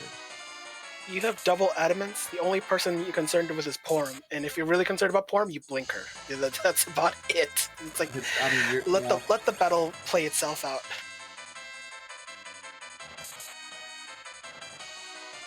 Yeah, Saradin finding the free water hack will be on his way to likely go to the crystal altar to just clean up the Lunar Subterrane. It's a little slog for Val just because of the combined HP spot. Pretty much at the capped HP around 65k. So yeah, not really concerned. Just have to just chew through that HP one spoon at a time. It's one spoonful at a time. Meanwhile, Saradin gets through, rewarded with the defense sword. Just the crystal sword altar now. Again, they're not all that far apart from one another. This is going to be an exciting race. Remember, the winner of this race does move on to the bracket stage where they will face Woo Bear in the first round. Woo Bear, of course, the winner, going 5-0 in what was otherwise just a slog of an Ogre Axe group. So a very, very strong opponent waiting for you on the other side of this particular race, whomever comes out of this one. Yeah, there's still be more on their plate for the runner that wins this match. So not something to can't just fall asleep after doing this. There's still more to go. So not to worry. Porm finally learns Cure 4, pretty much probably the most important spell for Porm, although at this point we'll probably learn has the 10 key items, so yeah, probably we'll learn White on top of that. White Life 2, not as important. White will maybe try to add some extra damage, but given that this is a Berserker heavy team, White is very optional. Cure 4, pretty mandatory, even though we have Adamant Armors, so nothing to seriously worry about outside of Porm taking a bad roll from Big Bang. So there's still not too many bosses ahead to slow down this team. Although Saradin with the same team might have a little bit more trouble though with the Val spot. Yeah, that's true. Saradin's team has a Pelham instead of the Spoonbird. And under most circumstances, yeah, that Pelham will be able to sweep through enemies quite a bit easier, but not necessarily at this point in time. but Crystal Sword, Adamant, Cecil means never having to say you're sorry. I mean, So from chat, Porm learns life 2 at like 56, I think. That's a yeah, it's very high. yeah. White is like 52, so like the same level like Palom learns Nuke is when Porm learns White. So it's one of the stranger things. Porm learns a lot of the spells in in kind of different order. I don't know for reasons. Who knows? But learning White is probably more important in a randomizer than it is to learn Life 2. And hey, speaking of that spell, yeah, Porm's learned it. She can contribute if she feels like it. Probably not. Probably not too interested unless there's some fights. Maybe the upcoming follow-up Kanazo fight. If doing immediate Hulk route. Hey, it's a Fu. Maybe we'll replace the Porm. Probably we'll see. Could be maybe replace. Oh, actually, better to replace the Tella actually because we have a cursed ring, and cursing Fu will still have a relatively functioning food and still have all the benefits. So if we don't take the food, then no big deal. If we do take the food, probably likely to replace the other old man in the group. Yep, absolutely. So we replace the other old man, and that will be our anchor. I mean, just he can do so much more at that point in time. And now, yeah, it looks like we're right. Xenocat is going to be making the immediate dive and says, "Hey, I'm right here. I don't have to fly anywhere. I can immediately make use, and let's do this. Launch the Falcon." And this is the last thing that Xenocat has to do that Saradin has not done at this point in time. So by the time that Xenocat launches the Falcon, wherever Saradin is at, like it's a straight line race from this point in time. Yeah, and with Xenocat getting the Fu to be Fu will nuke the Kanazo. I mean, we have the Berserkers do the thing, or let Porm cast White. It doesn't make a difference. Probably Berserker is more cost effective as White takes a bit of time. Nuke is insta cast. White probably the least interesting because it takes time. And it's one of the slower spells, so I would just having a Spoonward Cecil doesn't make a difference. Get them berserked, and they're off, and it will be kind of a race. And Saradin will kind of be at a time deficit because Val doesn't care for your spells. That there are spots where Val's vulnerable, but this is not one of them. And since there's no Kane to be found in the seed yet, that doesn't. Kind of one of those things where why Berserkers are favored. When you see Eval, they basically mages don't apply. The only mage that actually is worthwhile are a white mage. Like you just berserk your berserkers and blink them. And any black mage or summoner don't apply. You're kind of wasting your time. Meanwhile, Xenocat is getting set up right now for what should be a much easier Kenyatta fight than Saradin had. I think, remember back when Saradin was going through here and we thought, maybe this is going to be the defining factor. I think the time difference between Xenocat and Saradin, the time difference that they have between these two fights, I think that's ultimately going to be the time difference between their finish times. Because otherwise, both of these runners have run a fantastic race, making very efficient checks over one another, back and forth race entirely. Slightly different party comps, and I do think Saradin is struggling a little bit on this Val, but Crystal Sword Cecil is absolutely doing work, and there's the crumble for Val. Yeah, Cecil murdered that Mylon Zed, and we'll take on the Kanazo, but that's completely trivialized as not really worried about not really worried about a character going down. Even if Spoonward goes down, probably the only one maybe not. No, probably not. It's fine. They'll all survive. I think the thing from the damage was even at like full HP damage, it's only like 1,000. with some randomization there. Still not probably even. Edward probably will survive the wave without even having taken a hit. So yep, see, no worries there. Barely, just that's close. Yeah. But yeah, this is gonna go very, very quickly. Other than that, that was the main concern there.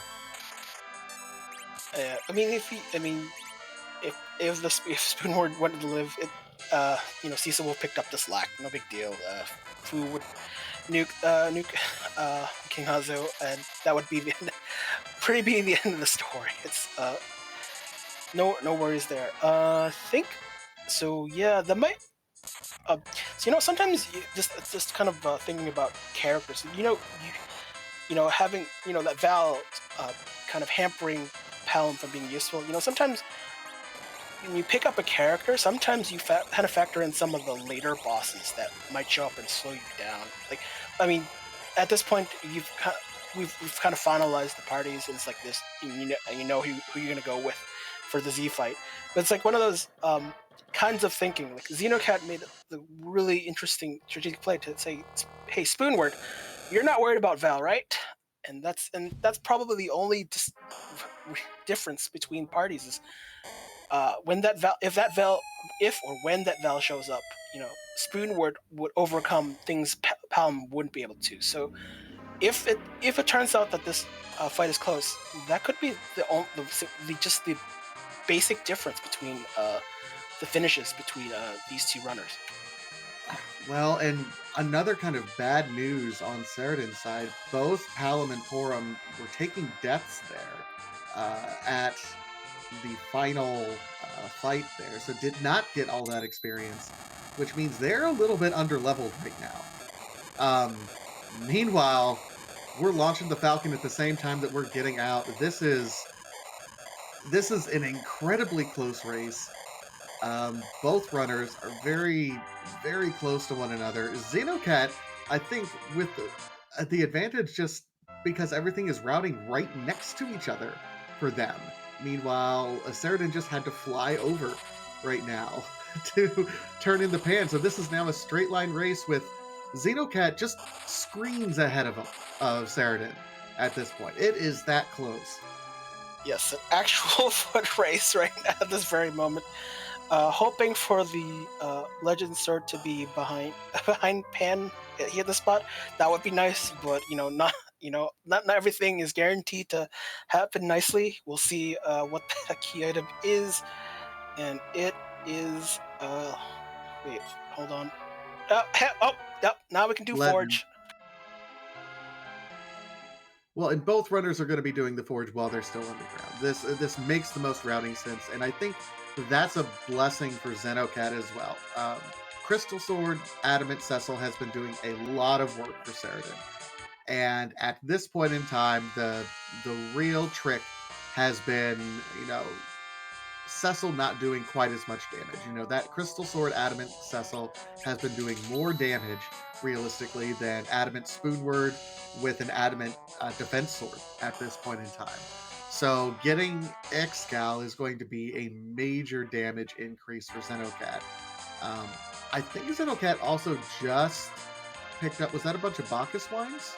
Yes, stack of 10 because given this is a berserker heavy team and you don't want to spend a turn with Porum or Fu to cast berserk. You want to get some extra turns in, with them trying to do maybe some reflect strats, some reflect hybrid strats while berserk is going on. That might be the thing to do. Like you want to get like Fu or Porum with reflect, and then bounce some magic off of them for looks like they might be buying some. It's like Xenocat's saying, hey, I'll cash in the Hansa Steel because there was no edge to be found yet, and having the crystal because don't you want your agility manips? So makes sense for quick shopping spree. There's no time better as any, and it looks like Saradin's going to cash in the pink tail. That's what I think I'm probably try to use that on Porum. You want your white, or either or that or New Kid. You never, because I don't. I think the kind of issue is for Saradin is not having that XP from the from I think from the boss fights, kind of hindering New Kid from being online. I think that's if you're gonna keep your Palom, then you better get him to nuke status, and I think Xenocat's And ahead of that. and just like that, different stops. That means Xenocat now pulling a little bit ahead in this foot race. Told you, stopping for an Adamant could make this much of a difference.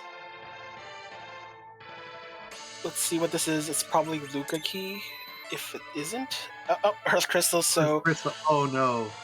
well, it could be there. We're still looking for the Baron Key, and that's and it could be. We still also have a Luca Key to.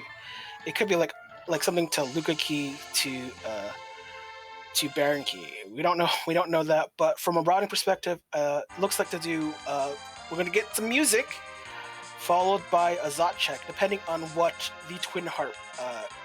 Since Twin Harp is required, music is coming, and as you know, Xenocat has provided a lot of some of the harp music. As you know, as a randomizer, we like to see randomized things, and instead of just classic harp, we have harp music. 'Cause, lots of cool tunes sound great under a harp. So this is a really heads-up play by Xenocat, and I love this, and I have to describe this. Xenocat remembered that they were selling silver rings in this particular defense shop. Guess what? The silver rings are magnetic, so they will trigger the magnets in the fight, so that everyone will already be weakened, and that will trigger the cutscene to move faster. Saradin does not have that. So unless Saradin has a way to quickly kill off his party members in it, we'll have to go through a longer cutscene. It's a very heads-up play that I think, while Saradin spent a little bit of time doing it, will pay dividends once the cutscene starts playing. Yeah, silver is the thing that in vanilla you'd have, and that is magnetic. I think, and also eye rings as well. And a lot of the rings after the silver ring are not magnetic. So this means we're talking about rune, protect, crystal. Like they're all not magnetic, and those typically are mage rings. So I mean, well, protect and crystal can be used on everyone, but we're talking about like typical mage equipment. Silver is one of the magnetic rings. So to take advantage of that is it's kind of time saved. It's you want to kind of get to the everyone died script, just because your Cecil's going to have a weapon, but but your mages are the only ones that typically have don't typically have the heavy metallic thing, but it's usually the ring that holds them down, and the tiara too as well. And just like that, Xenocat's through here. We have almost simultaneous music. We're going to go off the comms. Let DJ Spoony B spin his fat beats.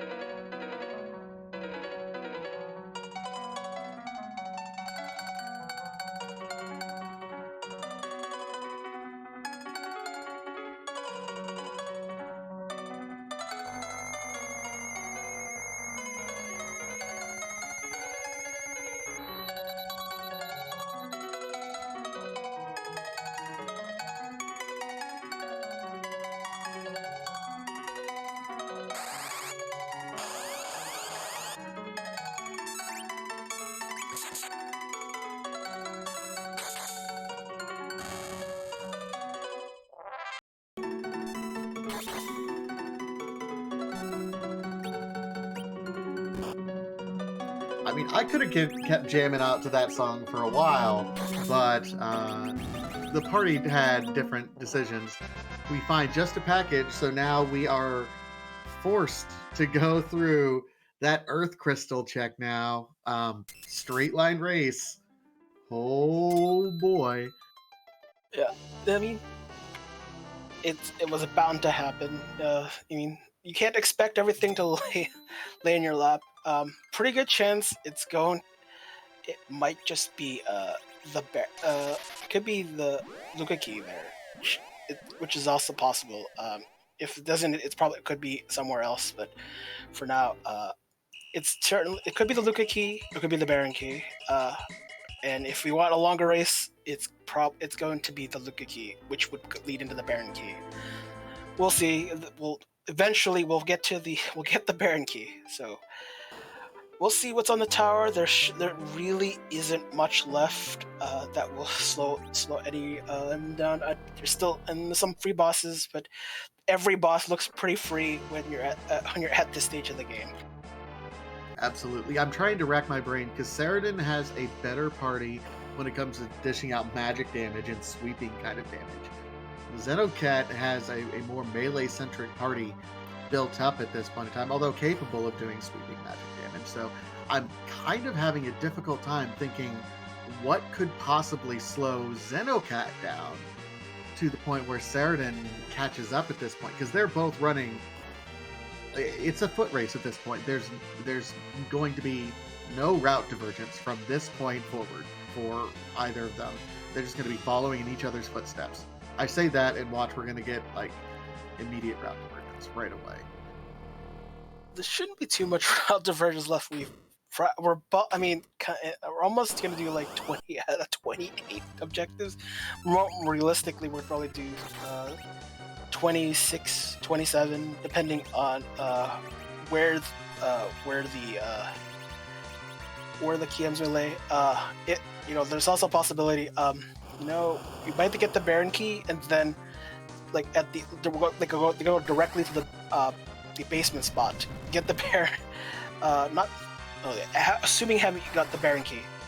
Going to that spot and then walking the way out. Not even going to the throne room. Just walking all the way out instead of going through the entire sequence of the Baron pot. So that is kind of which we'll probably might just see. It depends. Hey, Vanilla Kane, nice to see you. Is there a Vanilla Rosa behind that door? No, it's Redia. It's Redia. So where is our Rosa then? Our Rosa has to be in Baron then, right? Package is probably because I don't think we've checked package. We've checked package, and we've not checked Baron as well. So it's fine. We don't care about the characters at this point. Oh, so Edge is still out there too. So, okay.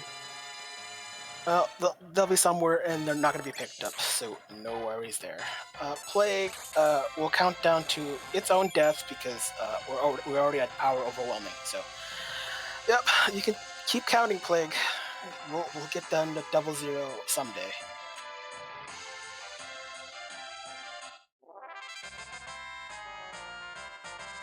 All right, so already got one good swing on with Cecil from X-Cal, or from Crystal Sword Adamant.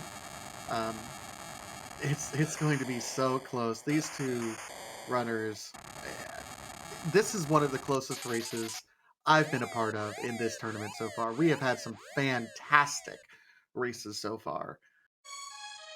Yeah,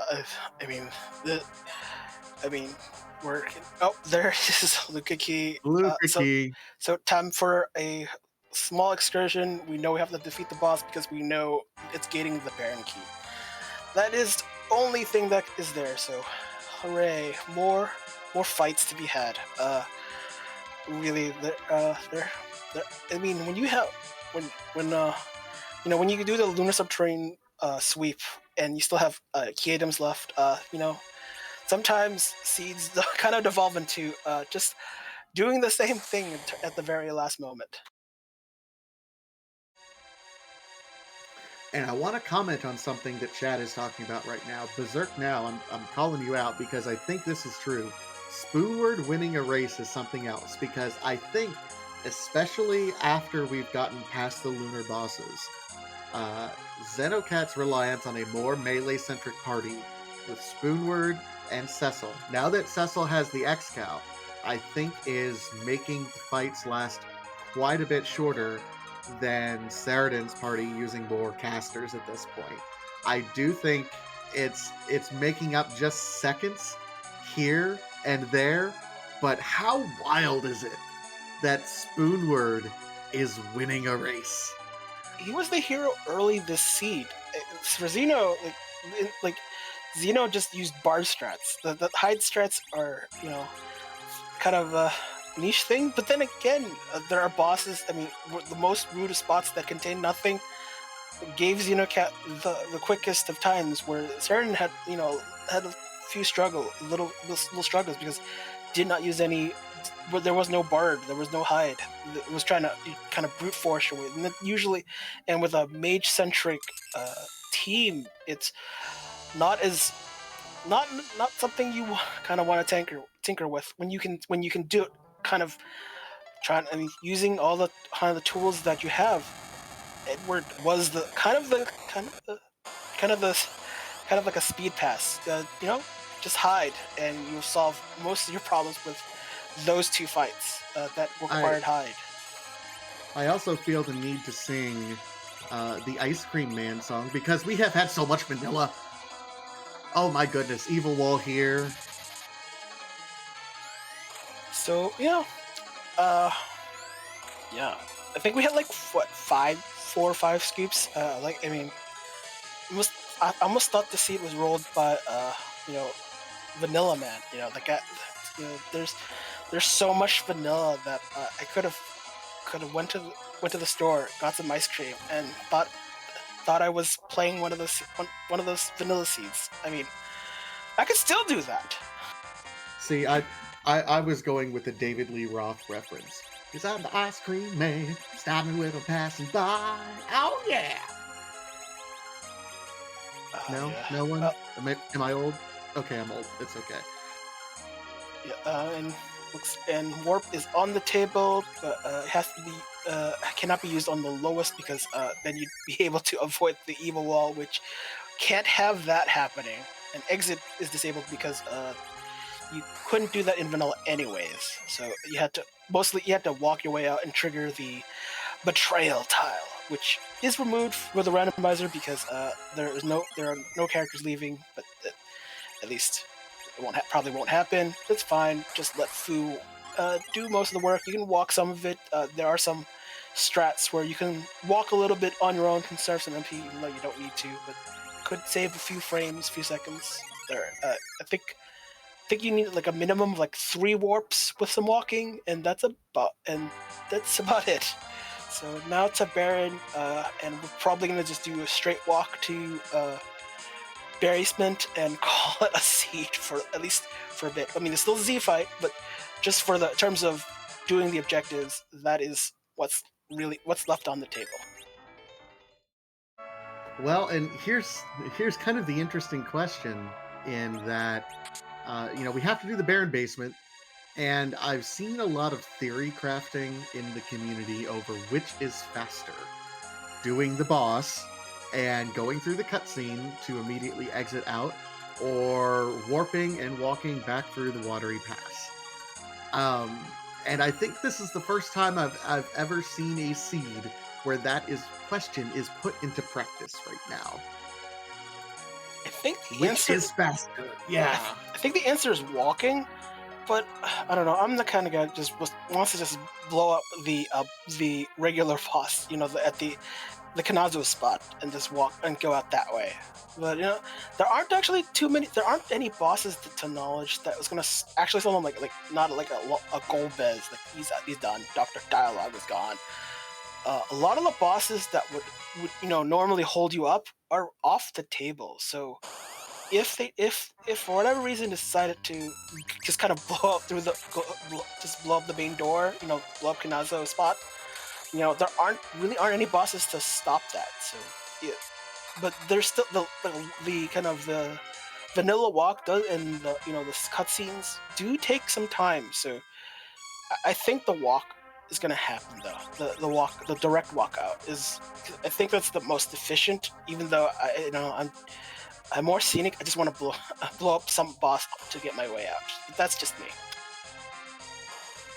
Well, Xenocat will be the first to complete this, or will at least be the first to see this boss. Of all things we haven't seen, this has got to be guards, right? Guards are either here or Nope. okay, and here's imps. Free. Just stone them and call it a day. We don't even you can berserk them.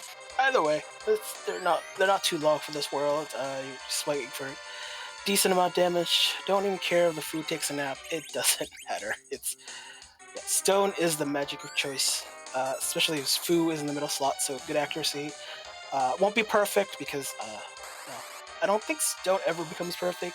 Maybe on some other scenarios I haven't done the math. I know weak is perfect, and that was quick. Don't even need to life glitch because we don't care. And we're gonna be hey. What? What is this? What is this? So I mean, we didn't have to do the pink tail, but hey, here's a free third adamant. How have at it. That's 4 total adamants we've seen. That Saradin will have, because Saradin just picked up the second adamant, so this will be Saradin's third adamant. So both runners will have 3 adamants. Oh my goodness. Well, we can't use it on Fu because he's the anchor, and the adamant effectively counters the effect of the curse string. So we cannot equip a 4th adamant. We could carry it for Fonzies, but there is no value. Oh no, we've already.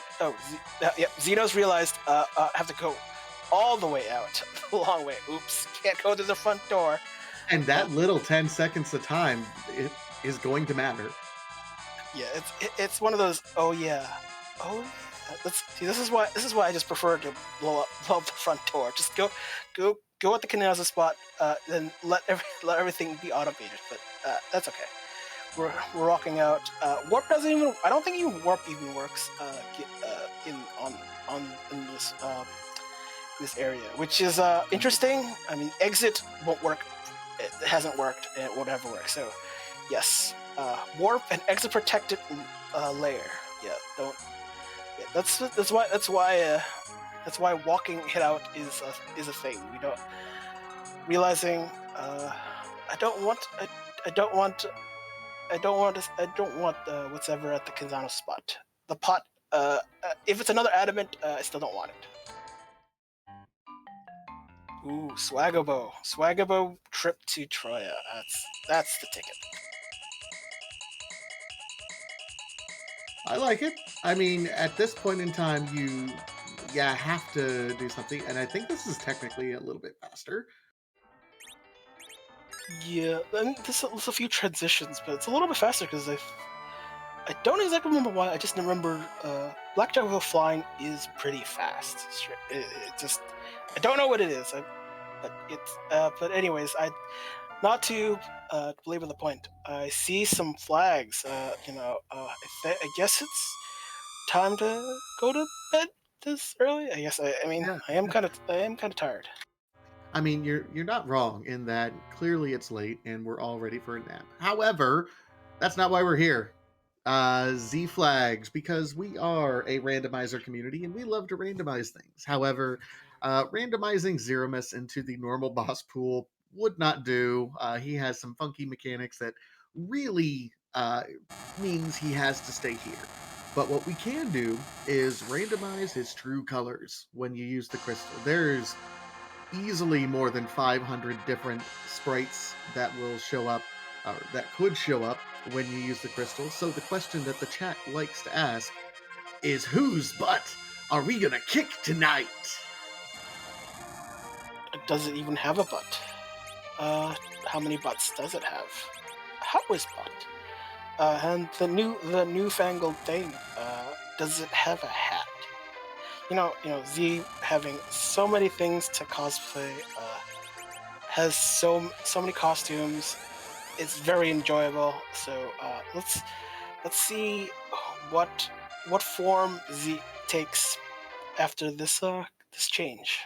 Hoping it's cute. I guess oh no! What is this?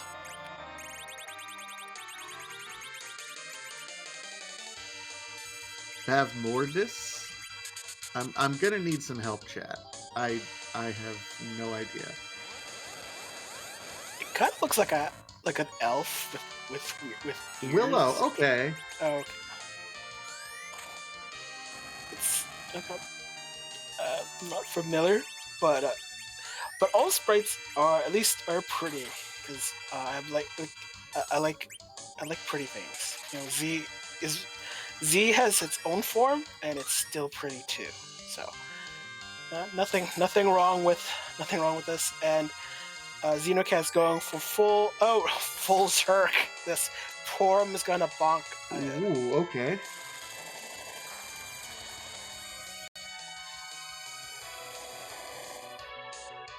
Looks like Saradin's more likely to do reflect strats. A more though I'm not sure if battle speed was changed in any of this because you try to get things done. Though Pelham might take a fall if doesn't get healed. Maybe Fu's gonna do the healing. We'll see what form that takes. But Cecil for Saradin is gonna Zerk, so it looks gonna be hybrid strats effectively. But I don't think that's gonna be very efficient though. Well, there's the first big bang on Saradin's side. So lots of reflect strats really going on at this point in time, and full Zerks going on Xenocat's side. This is going to come down to a very close finish because it's, I think, more efficient to do the Zerk strats, but at the same time, if you can shoot through all the damage and kind of play around with when Cecil attacks and when he doesn't, there's a lot less HP to chew through if you're using reflect strats. So this could come down to, I'm not going to jinx it, chat. I see you talking about it in chat. Don't jinx it. That's a curse word around here. I think the difference in DPS is Saradin might do more DPS because it'd be double nuke and with reflect strats. Whereas Xenocat, not sure if Porum being Zerk is the most efficient use, and someone's gonna fall from this big bang, and that happens to be Spoonwort. With Fu barely hanging by a thread. Looks like hoping on that Cecil. Oh, that's it. It's done. There goes Xenocat has. That's done. Yeah, Ooh. the seed. GG's to Xenocat. 1 hour, 57 minutes, 51 seconds. Oh my goodness, that is a well-run race. Saradin, I imagine, is just right behind before too long. Yeah. And we are joined now by Xenocat. GG's on an amazing race.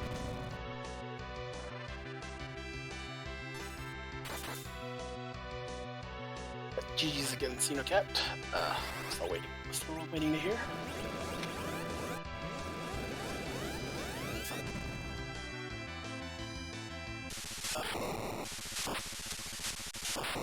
Well, I guess while we wait for Xenocat, looks like Saradin also finishes.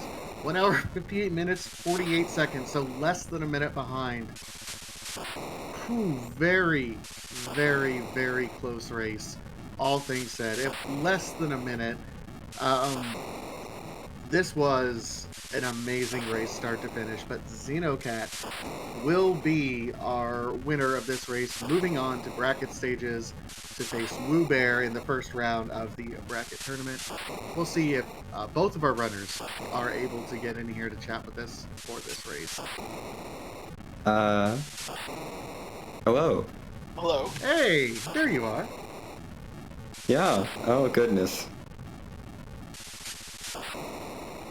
So the first question I have to ask for both of you who are now in the channel with us, how hard were your hearts pumping when you're an hour 55 and you're not seeing a dot done yet and you're rolling up to Zeromus, I mean, just decked out in everything that you could want? Yeah, that was a little bit terrifying, I have to say, especially being like, oh, I did everything. What if Saradin didn't do everything? Oh no. What if Saradin found a holy sword in Eblan Castle, which I faded, and then also maybe didn't do everything? Oh no.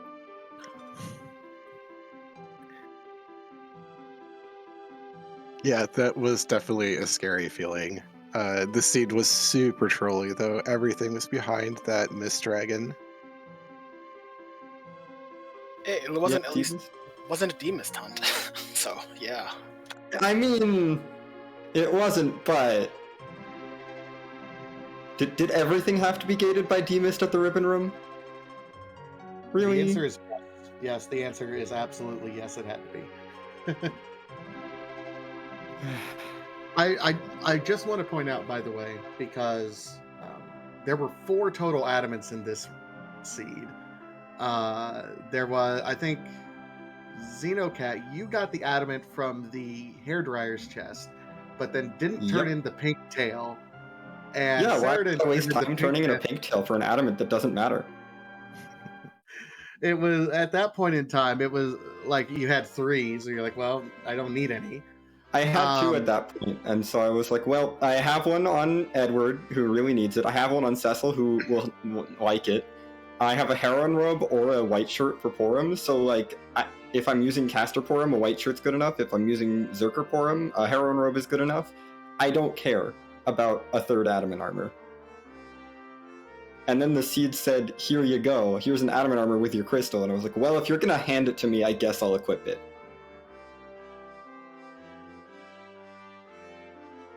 Totally not lacking in adamant armors in this seed. No. It had jokes, and it still provided.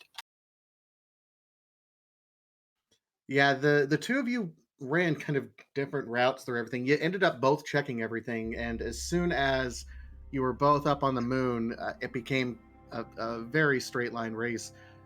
Really, the party difference, I think, was the most compelling watch, I think, towards the end of it, because Saradin had kept mostly the magic party with both the twins, and had a crystal sword Cecil. That crystal sword absolutely was in Eblan Castle. Of course. But Xenocat, you had, as soon as you got that spoon, you immediately noped out and says, yes, I'm going to go pick up that Edward, who got several levels for you and was kind of already good to go, because Edward was the only one that survived your early checks in the Fey March. Yeah, I mean, why would I not take that Fey March with Edward? I have Edward, I have a curse ring, I have someone who can cast slow. I'm doing that Fey March right then and there, so I don't have to do it later.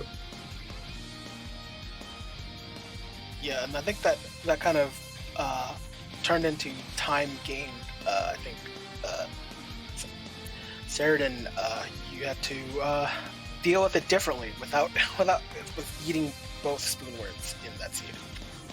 Yeah, I knew that was going to be an issue. I was aware that it could be done really early. I'm just not practiced enough with Thunderstruck, and I didn't find the curse ring, so I wasn't confident in my agility setup for Dark Knight's Vessel. Oh yeah, no. So without, it's like, without the curse I know ring, you're I'm going not. to do it.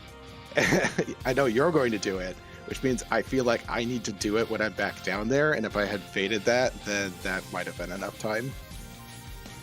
Oh, probably. I would say that those fights definitely combined probably there's no way to get those down to less than a minute. Yeah. Especially if you're not using Edward to just hide from DKC and have DKC use 3 Dark Waves. That's like... And the Thunderstruck fight was not fast. No. I wiped on Odin once too, which probably cost me. Oof. Yeah, that decision to use Edward, I think, and you reuse Edward was probably the only major party difference.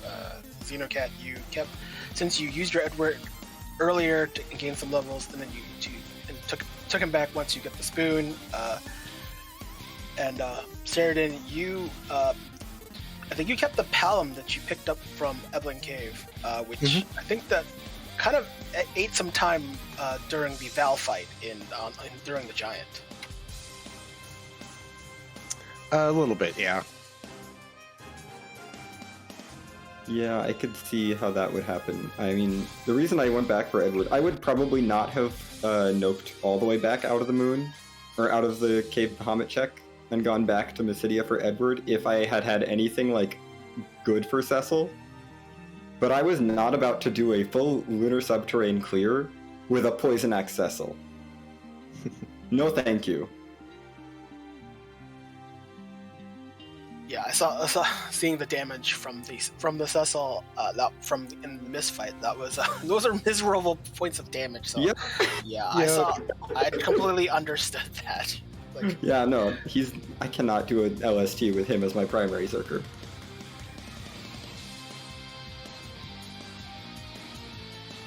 Well, another GG Xenocat. You're moving on to brackets. How, you're staring down, facing Woo Bear, kind of right out of the gate, who went 5-0 through what I think a lot of folks considered one of the hardest or most stacked groups in that Ogre Axe seed.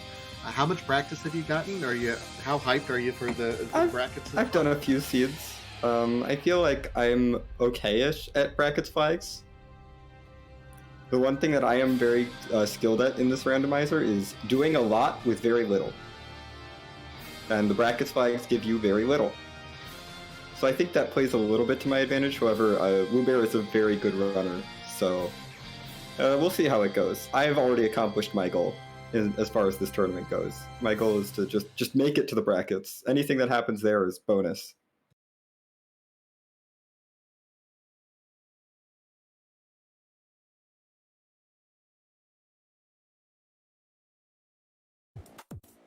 I don't think I have any. Don't have any looming questions left. Badeja, do you have any?